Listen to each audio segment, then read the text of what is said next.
Okay.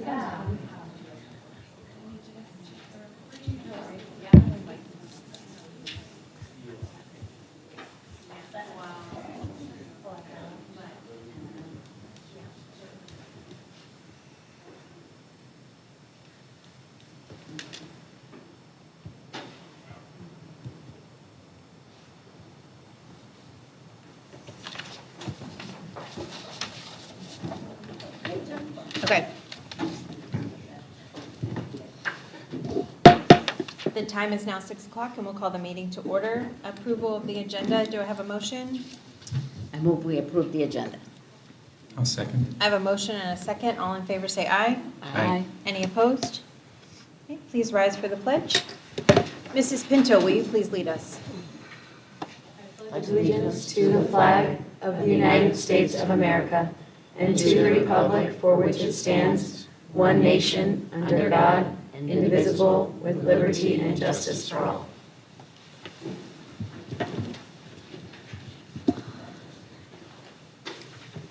Last month, we tabled the minutes from October 23 for 2024. Those are back on your agenda with a correction. Are there any other comments or questions regarding the minutes? There is one correction. Okay. Page 9, near the bottom, motion made by me, but the second says 6:46. So that's, yeah, it needs to be a person, not, I don't know who seconded it, but Okay. it's the time of seconding. Page 9. Page 9, kind of the middle. Oh, yeah, second. Yeah. For the sister cities. Right, yeah. Overnight. Are there any other questions or comments? Okay, I will motion that we approve the minutes with the correction on page 9 for the second, under the Sister Cities Club overnight trip to the Grand Canyon, to have the appropriate person entered. I'll second. I have a motion and a second. All in favor say aye. Aye. Any opposed? Motion carries. Okay, informational reports. We'll start with Dr. J. Madam President, members, board and guests, thank you all for being here. Over the last couple of weeks, we've had a few things happening. So one thing I just want to show here is our Innovate 21 program at the middle school went to the state capitol, and this is a picture shared by one of the teachers with me. So they got to really get an inside view of how things work. Our Sister Cities kids also got to go down to the state capitol. So Fountain Hills has been very represented there recently, but we were really excited to see that the kids got to get a real personal experience of that, and special thanks to the teachers and the admin at Fountain Hills Middle School for putting that on. So that was really cool. We finished up Sister Cities, and we had one student come last meeting and talk about her experience here. It wrapped up, and it was sad to see the kids go. I can share that a lot of the kids are still connecting with each other through social media. It makes it really easy for them to do so. And I know our kids are very excited to head to Poland in May. It'll be here before we know it. So it was overall a very successful trip. Principals and I attended last Friday in Flagstaff. We attended the Beyond Textbooks Data Dig. This is a really good training. I went to it last year, and when I got home, it was so complicated. I had a hard time explaining it back to the principals.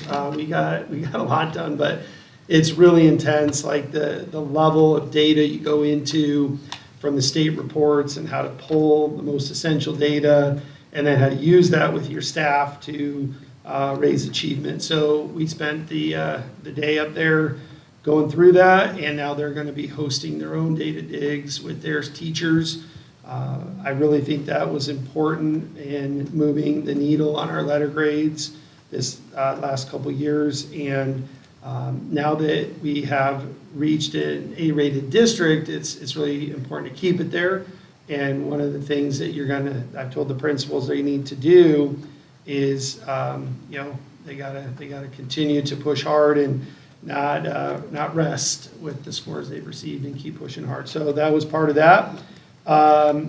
I spent the last couple of weeks doing site feedback. So I try to do this twice a year, where I go to each school and transportation and stay there for the day and allow staff to come share feedback and things that they're excited about, things that they'd like us to work on. Very positive experience. Did not get a lot of people to come by and see me, but the ones that did, it was great to hear from them. We have Falcon Family Feast next week, which is a big event here.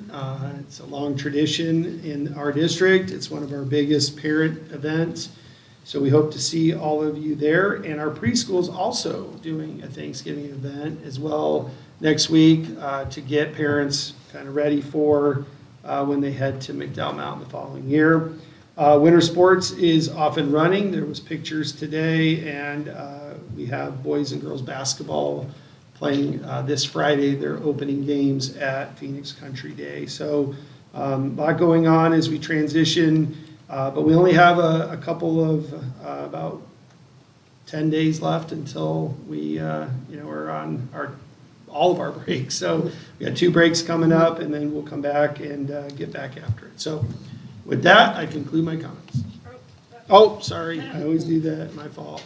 We have a couple books going on display from the Literature Committee. We have Flowers for Algernon for middle school, and we have the #1 Ladies Detective Agency going on display. And then at the elementary school, Garnet Pennington, our librarian, has all of these books going on for parents to come see, or anyone that wants to come check them out and give us feedback before they come to the board for final approval. So, Thank you. Are there any questions or comments for Dr. J? Okay, hearing none, we'll move right into district celebrations, and we'll start with Ms. Reichler at McDowell Mountain.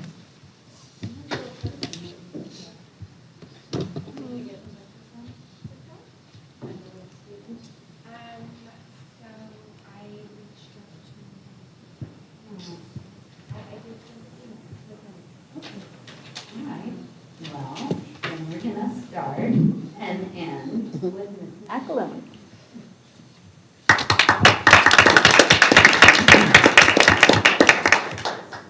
Hi. How are you? Good. So I've known Lara for many years over at my previous days at McDowell when I taught first grade. And even then, she was amazing, and she's even more amazing today because I get to work with her so much more closely. Even on the toughest days, Laura always seems to find the positive. She finds the positive in kids. She tells Val, you can do this, you got it. She's like a cheerleader.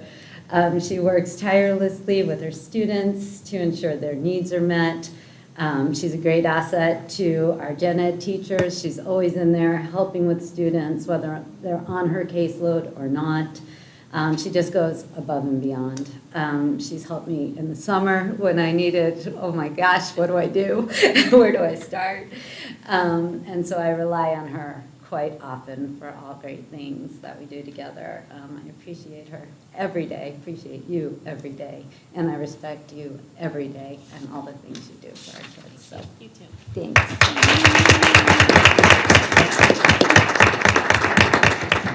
And this faculty.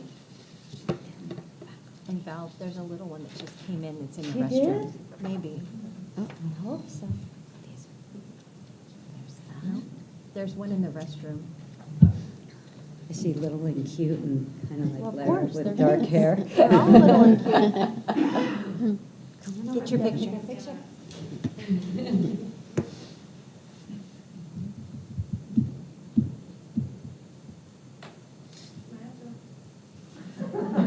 No, you're supposed to focus on them.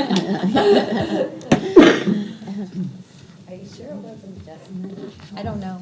I just saw a little one come in and go in the restroom. Is Should I Mila's just- family here?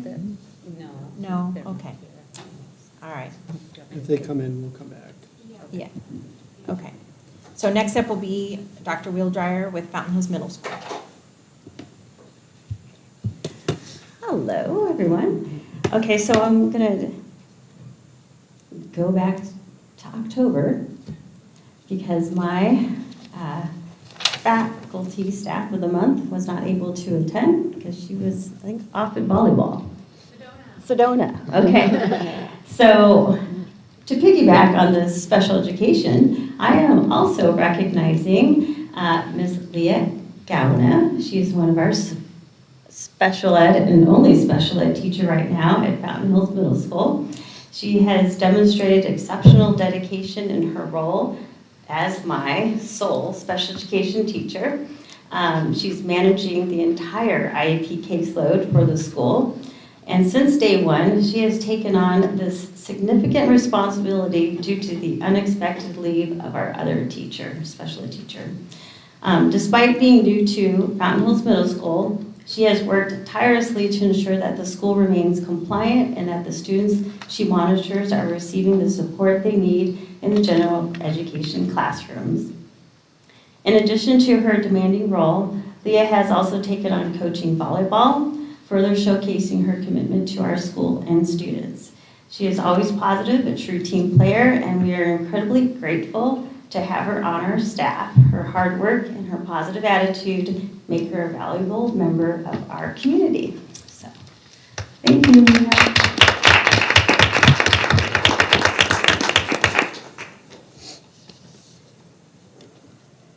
She loves it because I'm also special ed. I feel like we're both managing caseloads together. Right. Teacher. I know what you're saying.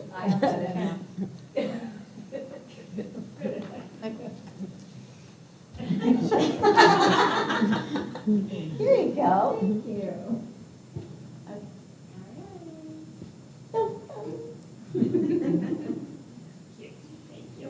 You're so very welcome. Okay. Oh, that's right, I want to do it. Okay. For this month, I am honored to recognize my new Dean of Students, Mrs. Erin Parrott, for her dedication and her positive energy. We kind of see eye to eye as well. She exemplifies what it means to be a proactive, multi-talented team player. She is constantly taking on a variety of roles, stepping in whenever she's needed, and is an exceptional problem solver who tackles any challenge with a can-do attitude. She connects well with others and has a genuine connection with our students and staff already. Not only does she know each one by name, but she is also well liked and respected by them. I'm actually kind of impressed by that. She welcomes opportunities to learn and grow in her role as her first year as the dean. She never hesitates to find answers to questions and seek new knowledge to better support our school. Her commitment to going above and beyond is inspiring, and she brings so much fun to our school and office. We are incredibly grateful to have Mrs. Parrott and her passion that she brings to our middle school.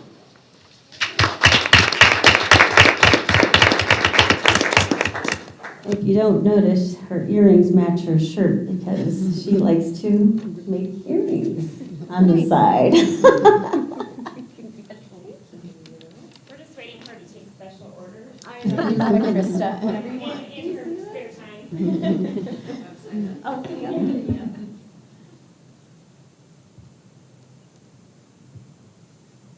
Thank you. Yay. And she also had her turkey trot today, so that was a lot of fun.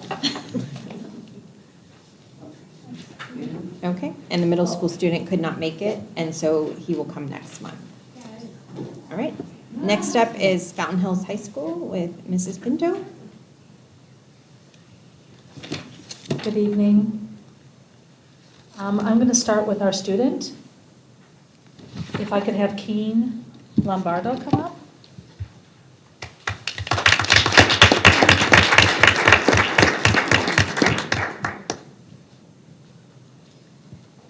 Keen demonstrates responsibility, accountability, intelligence, and respect. He consistently completes his work on time, maintaining a high standard. Though he is quiet, he always participates in class discussions. Keen is a pleasure to have in class and a positive presence on our entire campus. Keep up the great work. Congratulations.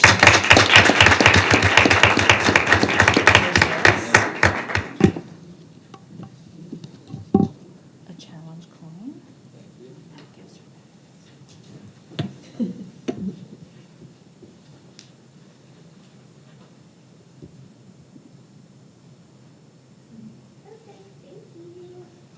Congratulations again. And for our faculty, staff, Allison Meekum.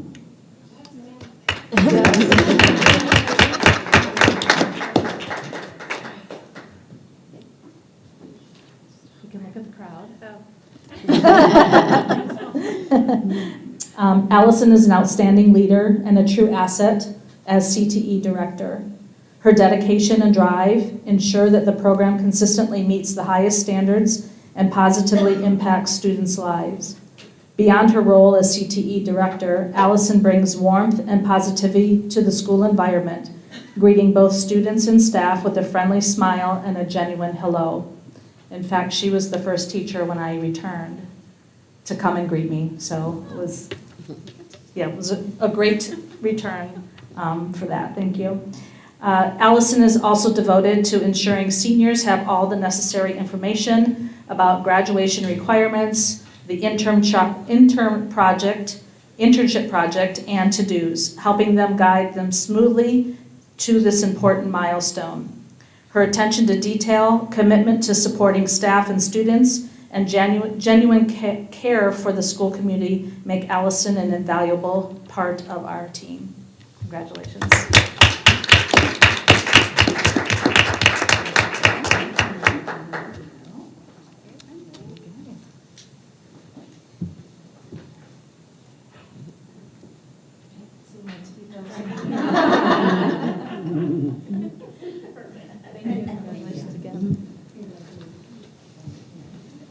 Okay, we're going to go back to Mrs. Reichler because I think her Falcon of the Month has arrived.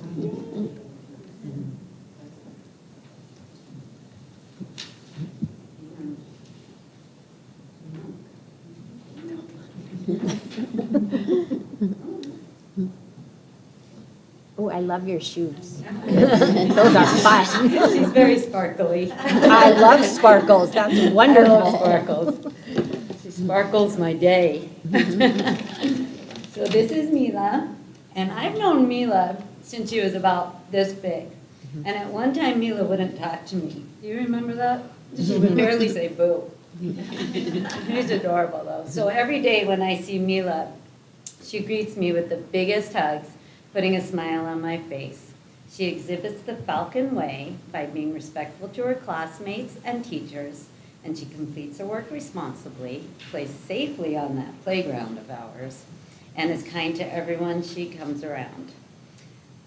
So with her pretty smile and chattiness, they always light up the room and light up our days, and we just love her, and that's why I nominated her as Falcon of the Month. You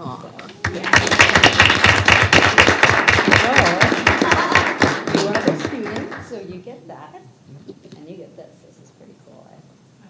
Those are challenge coins. I'll tell you about those. And that's cool too. Got it right? Now you gotta come here. Picture of me. Come on, continue having fun.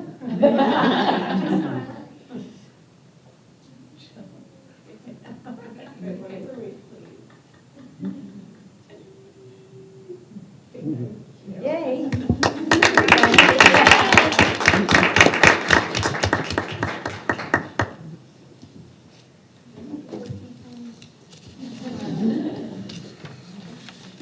Okay, next up is the district office transportation staff.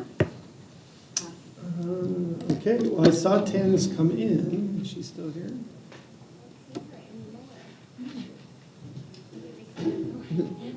I saw her. We both saw her. Okay, I just want to make sure. I'm going to go ahead and read this, and if she comes in, we'll say hi and clap for her. Tana's been with the district for 3 years. She's an amazing person to work with. She never backs down from a challenge, and she says yes to anything. Recently, over the summer, she completed her CDL training and received her Arizona State School Bus Driver Cert. She has since learned 5 different routes and is willing to take any route at any time. She also is a new sports driver. She has a passion for life and her work. She's a true asset to our family here at FHUSD. It has been our pleasure to work with her, and we look forward to seeing her smiling face in transportation. That's from Ray Smith, our transportation director. I just want to throw out too, Tanis also does deliveries for the warehouse, and whenever she comes through our office, she always has a positive attitude. She's always smiling. She always is happy. And she truly, truly loves her job, and she helped a lot with consolidation, and she has really moved in 3 years very quickly into new roles, and we look forward to her sticking with us for the long haul and doing amazing things. So if Tanis comes in, we'll say hi, but she was here. I don't know if something came up, but Tanis, everybody.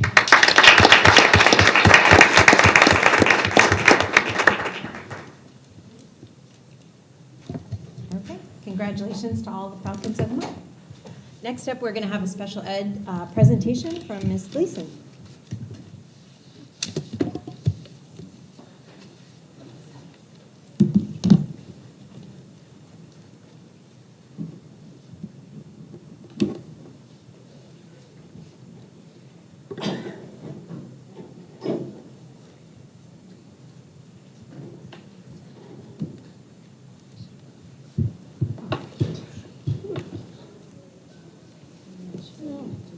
Should it? No.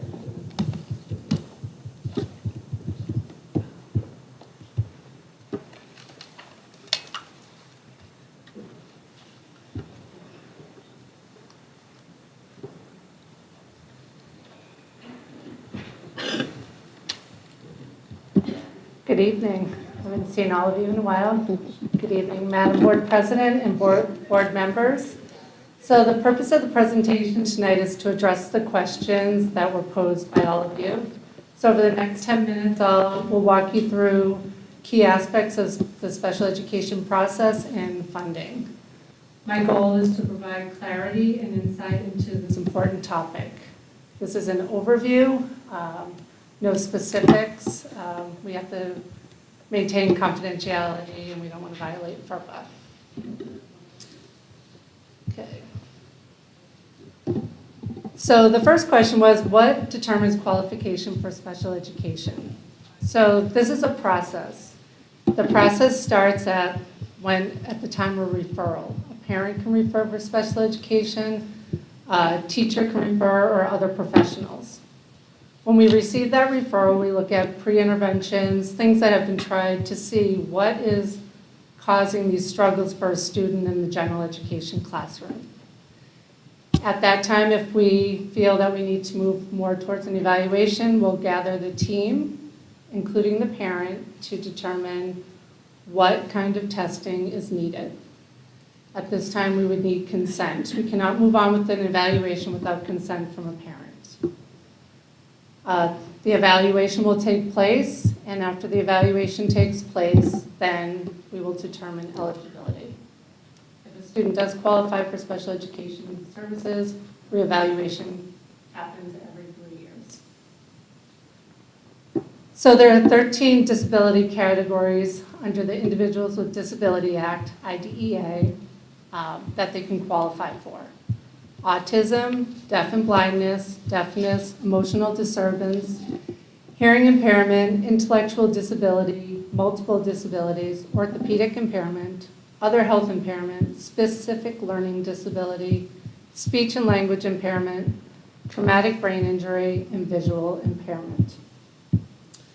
So we really look at the whole child when considering a student for eligibility, looking at all areas from current classroom performance to grades, attendance to parent and teacher input. But in the end, the student must meet the eligibility criteria that's set forth by IDEA.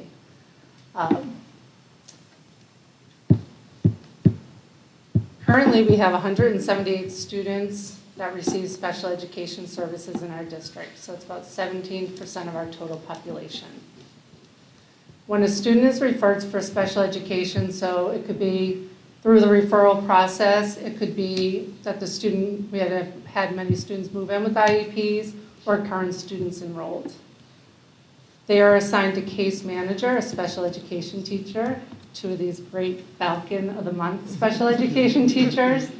And the primary responsibility of the case manager is to see beginning to end. Is the student receiving services? Is their IEP being followed? Is it being reviewed at the proper time? But when it comes to writing the IEP, it's the responsibility of the IEP team. The IEP team is giving input to the document. So it's collaborating at the meeting, gathering information before the meeting, and making sure it's all in place. The case manager would make sure there's a draft IEP before the meeting, but also finalize it at the end. So an IEP team, there are required members to be at that meeting. The parent or guardian, a general education teacher, special education teacher, a school administrator, or a designee. So that person, the designee, has to have authority to commit to any services. A person to interpret data, and then at high school or when appropriate, a student. Optional participants may be if the student receives speech and language or occupational therapy, physical therapy, or counseling. Teachers are also invited. If there's like Fort McDowell, the Fort McDowell teacher might be invited. So anyone that's involved in that student and has a relationship with them should be invited to the meeting.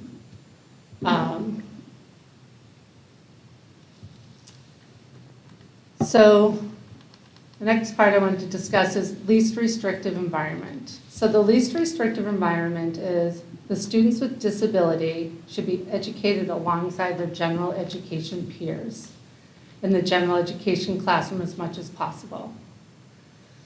But sometimes that's not possible. So only being placed in a more restrictive environment if the student's needs cannot be met in the general education classroom.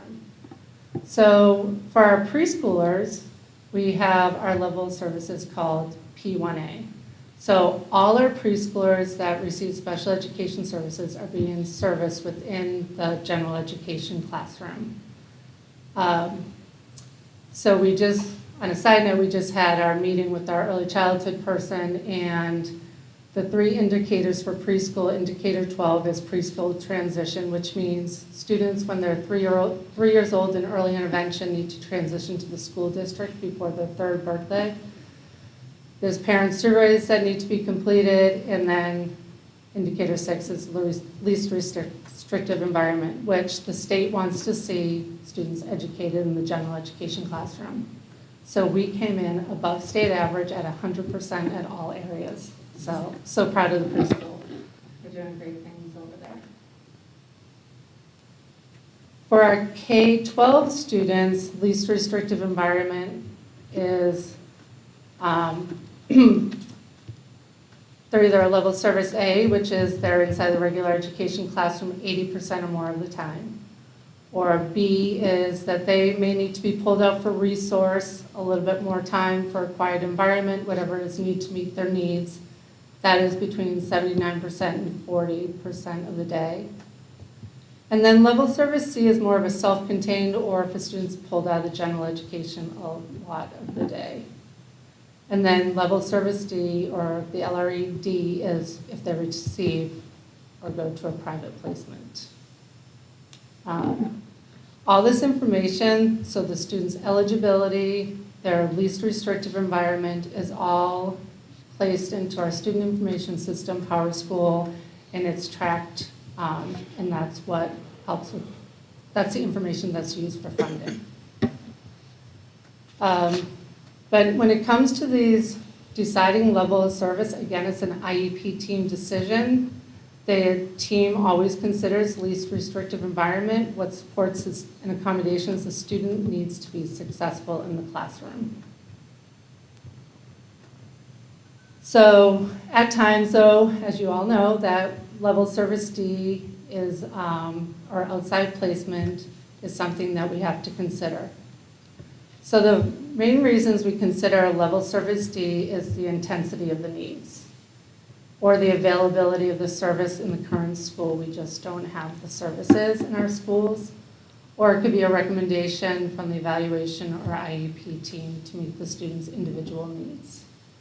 But this process is an IEP team decision. It's discussed and it's not taken lightly. We really go through that. Did we try everything for this student before we're considering another placement?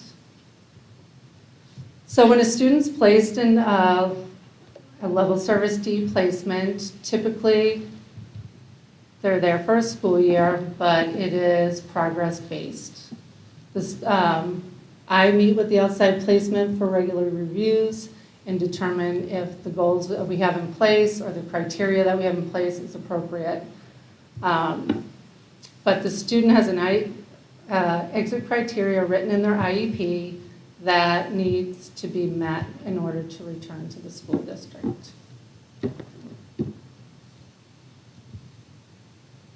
So, special education funding. So the special education funding is determined under the ADM. So looking at the least restrictive environment and what the eligibility category is. So there's different weights for each of those eligibility categories. So currently we have 155 kids with ADM. So the reason it's less than the number of 178 is that we don't, the preschool students don't fall under this number. And half-day kindergarten students do not fall under this number. So when we're looking at funding, we're looking at special education funding in Arizona are funded by a combination of state and federal funds. So the state aid is the primary funding source for our public education, but we also have the federal IDEA grant money. And just to back up, just to give you an idea of how much money. So when we're looking at each of those categories, eligibility categories for weight, so students that fall under specific learning disabilities, speech and language impairment, other health impairment, emotionally disabled, or developmentally delayed, that's about 133 of our students, and we get an extra $2,000 for them, so a total of $7,000 for the year. Someone with a higher weighted weight for students, they get 6 times the pupil average, so they would be more like $30,000 a year. So higher needs, which means more supports and more needs, so of course it makes sense that funding would be higher for them.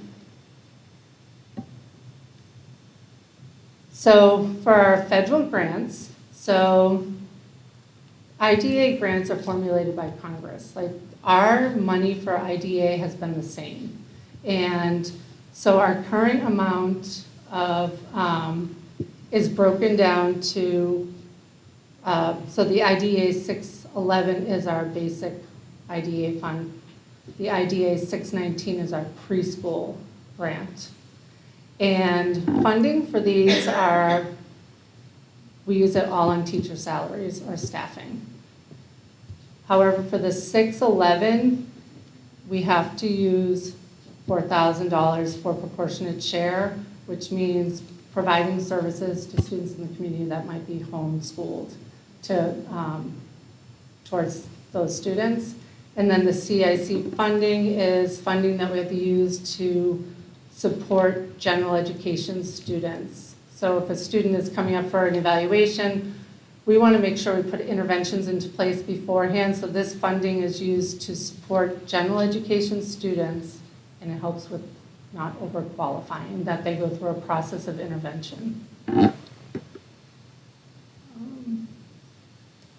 But as I was speaking to the finance director of the state today, she was talking, when I was talking about these numbers with her, she had mentioned that, the federal funding is not keeping up with our changes here at Fountain Hills. We've had increase in the past couple of years. A lot of it we see with COVID, students not being at school, like the effects of COVID. So then Medicaid. So Medicaid reimbursement. Last year we collected, we were reimbursed $108,000. So basically what we're looking for this is speech, occupational therapy, physical therapy, nursing, transportation, and ADLs. This is, those are daily living skills, the ADLs. So the paraprofessionals are trained to add this information or the related service providers into our Medicaid system, and they're responsible for logging sessions in the minutes into Medicaid. So Jennifer Miramon, our Medicaid specialist, oversees this process, and she has worked really hard to ensure the district gets every penny back that, and that everything is in compliance. In the past, we've received like $40,000. So to see the 108, and she is projecting, so we've already received $18,000 this year, but she's projecting that, or hoping that we get close to what we got last year or even more. So she's really working hard at that, but it's made a difference to having her oversee it and really communicating with staff on that. So the other funding source is high-cost child. So over the 3 years that I've been here, we've the first year we were approved for $76,000. Last year, so how high cost works is that you students in outside placement, you have to submit to the state the required paperwork. And of course, it has to be after a bill has been paid. And so the first year we submitted, they had different rules then, that we could submit a bunch of kids at once, and then we got paid. So last year, when they ran out of money during the final submission, so we submitted again, but it was denied. Many people were denied because of the state running out of money. So with the only, though, allowing one submission per quarter, that one student, so we have submitted this year, and I believe we received full funding for that first submission. So our hope is that if that we'll submit again, January 31st is the next submission, and then there's another one in March that will receive the whole $75,000 again. So that is high cost child. And just the final funding source that we're working on right now is Certificate of Educational Convenience Certification, the CECC. So this is new. We're currently gathering information and ready to submit for students, but this allows students to attend different school if it's not feasible for the student to attend the school district, and the county superintendent will offer a certificate, which is help with payment. So with all this being said about funding, unfortunately, the students' needs and services that we have here in Fountain Hills is not being supported federally and at the state level. Things haven't changed federally for us with our increase of numbers. But the good news is, like I said, I spoke to the finance director for this today and reviewing some of this information, and she said that we're doing a great job on budgeting appropriately for this. So, questions? Thank you. So when you're talking about the IEP team, who is the case manager? Does it change per child, or is there like one person in our district or outside of our district who's assigned as the case manager? So all special education teachers are case managers. So the preschool special education teacher oversees the whole caseload for the preschool. And then we have one person at the middle school that oversees all of them. Okay. At the elementary school, it's divided by grade level, really. Okay. Try to make it as even as possible, that one person has a huge caseload and others do not, so try to spread it out. And then on the IEP team, other than like the parent and like if they are placed outside of our district, are all the people on that team, are they FHUSD employees, or are they other people that are not employed here? At the outside placement? No, like for the IEP team, Mhm. like I understand if they have outside placement that we might communicate with, ACES or whoever. Right. But, and other than the parent, obviously doesn't work here, but are all the other people on the IEP team, are they FHUSD employees? So the original team that determines placement elsewhere are all Fountain Hills employees. Okay. And then when the team determines and that a higher level of care or support is needed, and when it's determined the school, then I attend all the IEP meetings with that team. However, if the student's up for 3-year reevaluation, it's our team that does the evaluation, so our school psychologists, our OT, our speech therapists, so they'll go to that school to complete the evaluation. I see. Okay, thank you. Dr. Orkowski, you have A questions? couple of questions. So you mentioned that the percentage of students involved is going up. Do you have a sense of how we compare to other neighboring school districts? Are we higher or lower? Or? I can answer that. So in our letter grade, we get bonus points if we're higher than the state average, or within like 80% of it. There's different points, and all 3 of our schools receive the bonus points for that. McDowell Mountain is over the state average probably by about 5 percentage points. So I think their high school was right on, middle school and high school is pretty close to the state average. But that, again, when you talk about, like a large district may have, the percentage might be spread out to different schools. Ours are, we have 3 schools, so they're all going to have, the needs at each site to have teachers and parapros and things like that. I can share that in conversations with finance, our sped costs are extremely high for a district of our size, yes. Then the other question, how many of these students are open enrollment versus living in Fountain Hills? Do we know I that? don't believe any are. I would say I think 2. 2, very small number. Okay. Great, thanks. Addison or Lillian, do you have questions? I had one clarifying question for the one that Jill asked about the plan team, the individual education plan team. It's all employees unless they opt for like therapists or other representatives, like that, those people can be included in the original IEP team, or are they separate? So the law requires, like, the required members. Like, you cannot have an IEP meeting without the required members there unless a parent signs written consent to have a written excusal form.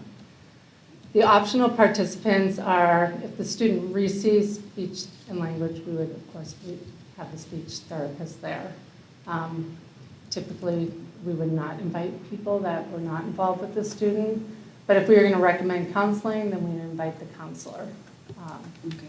Is that something that parents are involved with? Like, can they opt for someone, like a therapist or a counselor that they use privately? Are those people, can they be included? I see what you're saying. Okay. A parent can bring anyone they want to the meeting. Okay.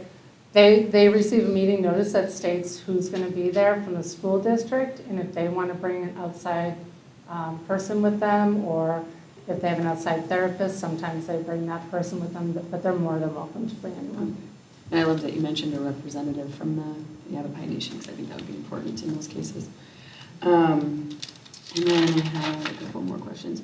When you mentioned the funding, you said we don't receive, in the ADM count, the reason that number was different is because we don't receive that funding for the preschool kids. Is that correct? We don't receive funding for them under the same way if the count is different? So preschool, there's only certain categories that we get funding for preschool, and it looks different. And so preschool categories are DD, SLI, and visual impairment, hearing impairment.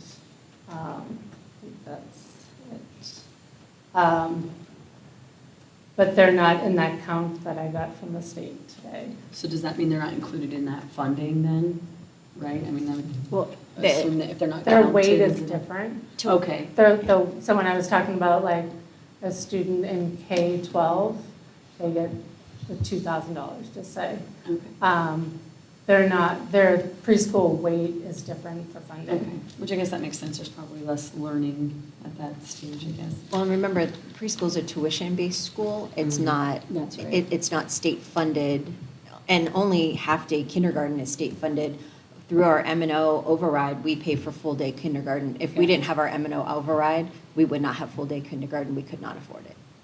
I remember before I was on the board, though, asking Nadia if there were options, and she said that she was sure there were options for funding that, and that we just hadn't looked into it. So I don't know if that's something we could Funding look for into. preschool or? For for full-day kindergarten. kindergarten. Ah, The state currently does not fund that. The Okay. legislature has not passed to fund full-day kindergarten, so we fund it with our M&O override. It used to be the K-3 M&O override. Now it's just an M&O override. Okay.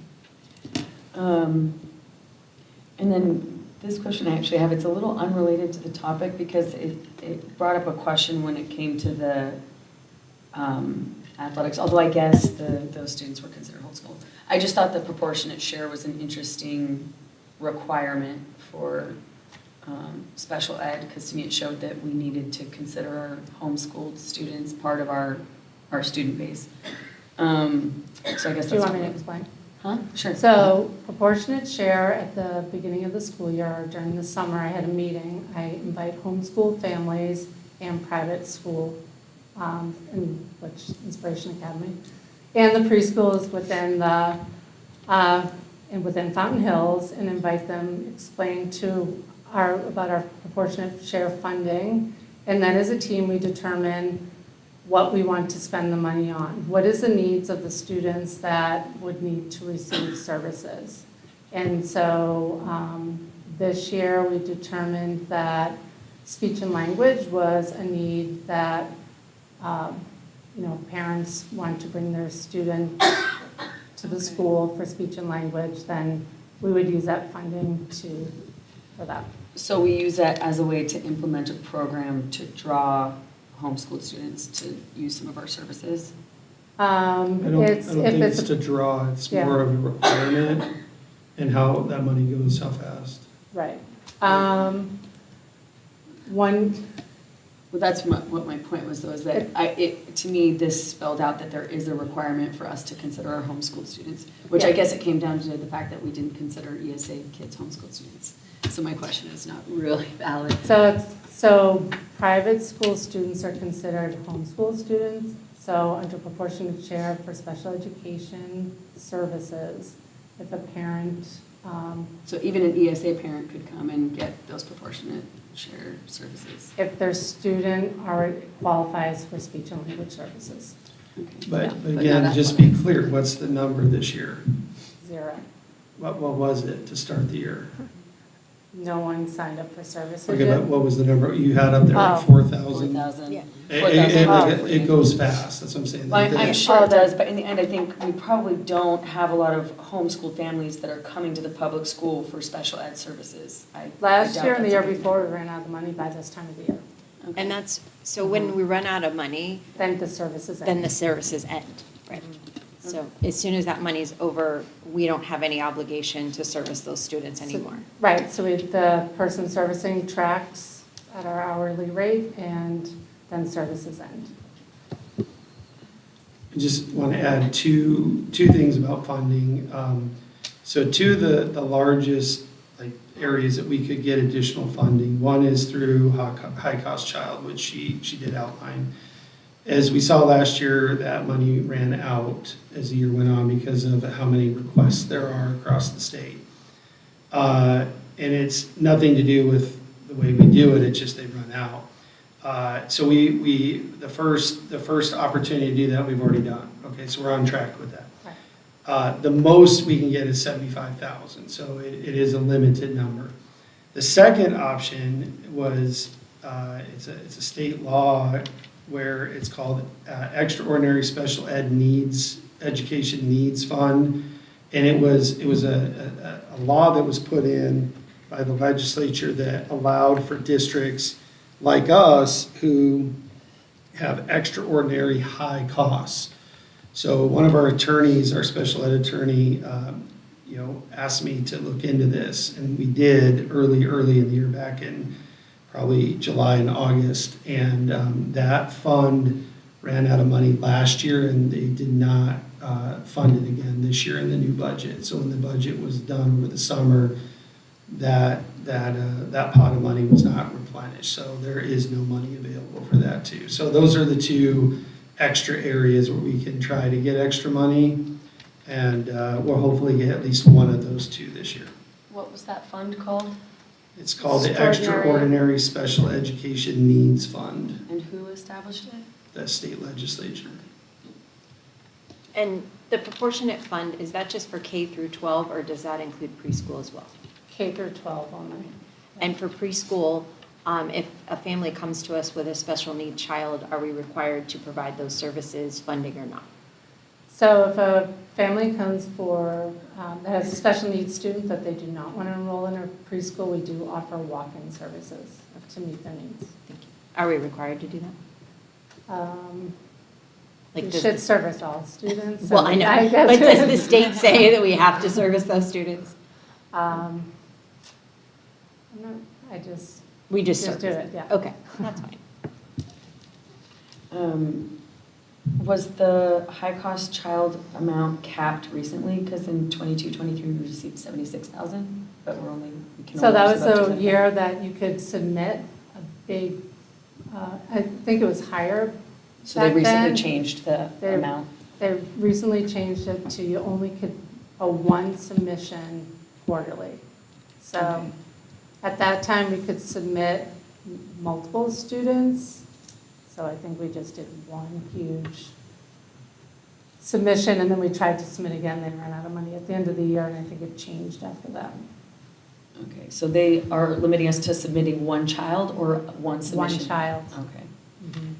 That's all my questions, thank you. Okay. Lillian, do you have any questions? No, I've sat in enough of these to know what's going on. Okay, thank you. Thank you All so right. much. That was very informative. I appreciate you taking your time to put that together. Can you send your slides to Krista so she can send them to the board in case they have questions in the future? Sure. Thank you. Oh, I have one last question. The way that they separate the K through 12 and the least restrictive with the, different classes, A, B, C, and D, Mhm. is funding tiered for that? Like, does it elevate as it gets more cost for us? So level service D is more cost for us, and possibly C. Okay, so at that point, we can qualify for But I additional think funding? the question she has is, do we get more funding for students who are in a level C or a level D? Yeah, It depends. yes. But not all. Depends on, well, It depends on eligibility, Yeah. and Because not all C and D class students qualify for the high cost, is that how it works? But they still, so high cost is the students that go to outside placement. okay, so they're not So self-contained. we're submitting Okay. the bills, the invoices that we receive for the students' tuition. Okay. So there's coverage Yeah, and our from high bills for that cost. are like over. They're high. Yeah. Over, Okay. yeah, they're So cover for 100,000. high cost, and then we receive more funding. for So to students. answer your question, no, when we send a student to level D placement, we don't get additional funding for that. Like we get, what we were gonna get, if there's an eligibility change Yeah. or something like that, it could possibly, but So self-contained students don't qualify for additional funding? there's some weights for that. Okay. What I'm saying is that as they get, for example, if the school can't service the needs, and we have to find the place for them to service it, it's not that we get the exact amount of money back. If we did, we wouldn't have that conversation with you all, because it would just be a wash, right? But when you have 5 or 6, 7, 8 kids in special placements, the money doesn't add up to that. So that's why our costs are high. So we've tried to get some of that reimbursed by the county. It's a really slow process. Chris is working on that, Lee is working on that. And also We'll have the- an update soon on that. it just made me think of, so transportation is Medicaid billable. So Jennifer Marymount is also working with outside placements to make sure that the paraprofessionals working with our students and transportation for outside placement are logging their hours, so we get reimbursement for that. Yeah, because that's 60,000 just for 3 students that we approve, so. So we can get reimbursed what we're spending on outside placement transportation through And our Medicaid? transportation, And any special, in-house. and special education Any special transportation, education. as long as it's documented in the IEP, and then it's put through Medicaid billing. And is that 100% reimbursement? You don't know. We'll find out. Yeah, Thanks. I can ask Jennifer. That's okay. Thank Yeah. you. She- Any other questions? Our Thanks, finance Linda. guy can tell Thanks. us. Will you find out if it's 100% reimbursement, please, on the Medicaid transportation? For special ed. Thank you, because that was a concern of the board, that we're spending $60,000 for a few students to be driven back and forth, so. Okay. Public comments, Krista, do we have any public comments? Okay, hearing none. We'll move on to action items. The first action item is the personnel report. Are there any questions or comments regarding the personnel report? Hearing none, do I have a motion? I move we approve the personnel action report. I'll second. I have a motion and a second. All in favor say aye. Aye. Any opposed? Motion carries 4-0. Next up is the 5th grade trip to the Grand Canyon. We heard the information at our last meeting, and in your board packet are all the forms that I requested. Thank you very much, ladies. Are there any questions or comments? We do have the 5th grade team here. If you have any further questions or comments regarding their Grand Canyon trip. I just wanted to say this is shaping up to be a really awesome trip. I saw the names of the chaperones, and I know both of them, they're awesome. Seems like it's going to be a good time. Okay. Hearing no further questions or comments, do I have a motion? I move we approve the 5th grade trip to the Grand Canyon. Second. I have a motion and a second. All in favor say aye. Aye. Any opposed? Motion carries. Have fun at your Grand Canyon trip. And thank you so much for finding that, because I really do appreciate that you continue to look to find something fun for the 5th graders that I love that it's more age appropriate for them, and I look forward to hearing great things, even though I won't be up here, but I'll still hear great things about it. And it's super educational. It I is. love it. It's a great trip. And it's Arizona educational. So it's great to go learn about the ocean. That's my favorite place, but I'm glad kids are learning about Arizona too. All right, awesome.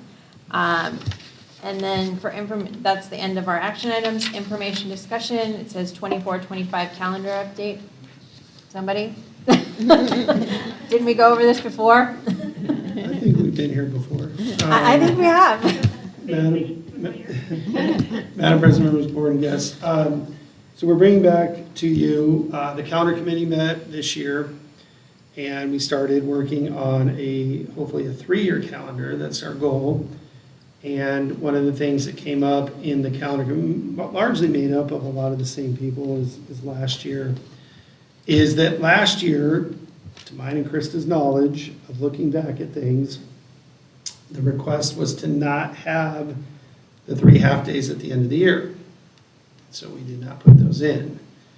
After meeting with the calendar committee and a new principal, who is here tonight, there was a request to put them back in. So I shared with them that I've done this before. So we're going to ask for grace here, and we're going to have Ms. Pinto come up and explain why she would like you to consider a change to this year's calendar for May.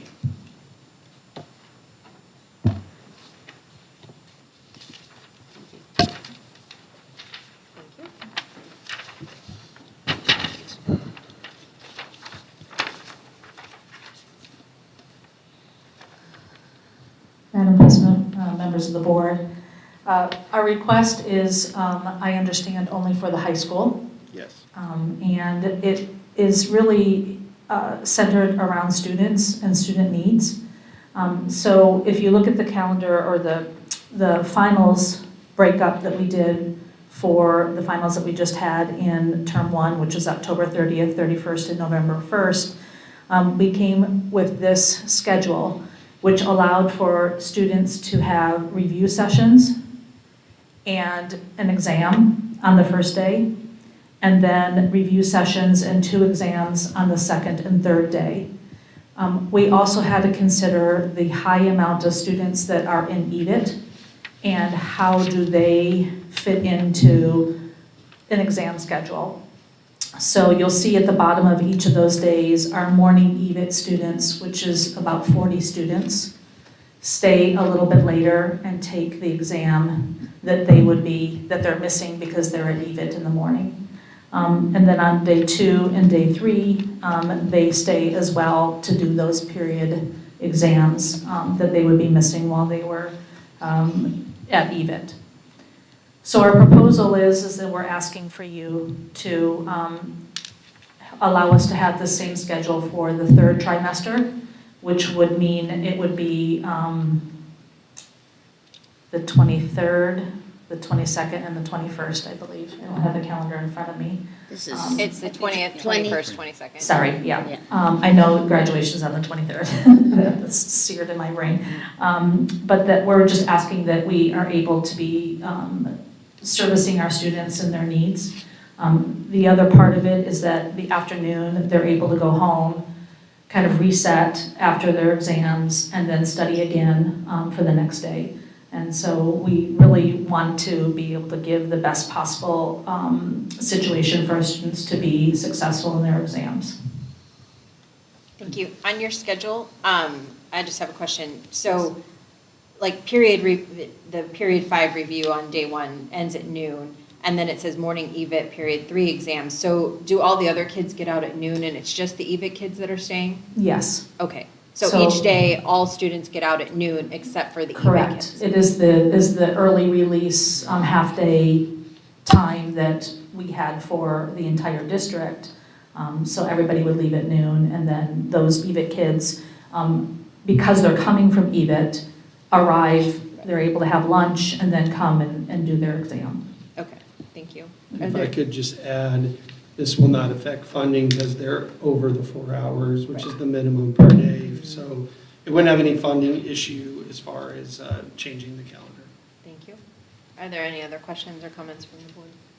I think this is great. I think that when you ask a lot of our students in the morning, it's really nice to consider them and maybe give them a break at the end of the day. And high school was a while ago for me, but I remember when we had half days after big tests, and it was nice. I like this. I like it separated, where they don't have all exams on one day. It's much better this way. Less stressful for them. Yeah, Yes. absolutely. And I love that there's reviews. So Yeah, I that's do. great. Yeah. Okay, it'll be on our next agenda. Okay, All right. thank you. Thank you. Future action, these will happen when the new board takes its seat in January. Over the months after that, strategies to boost enrollment, club policies, and the ESA vouchers. Dates of upcoming meetings. The next meeting will be December 4th, and then there will be a break until January 8th. That? I move we adjourn. I second. I have a motion and a second. All in favor say aye. Aye. Any opposed? I have 2 things for you guys to sign, or I guess 1 thing, just the minutes. Did we not have a meeting scheduled for December 18th? No, because it's winter break. No, there's only one. That's Yeah, it's right. winter break. That's what it was. It's winter break already, yeah.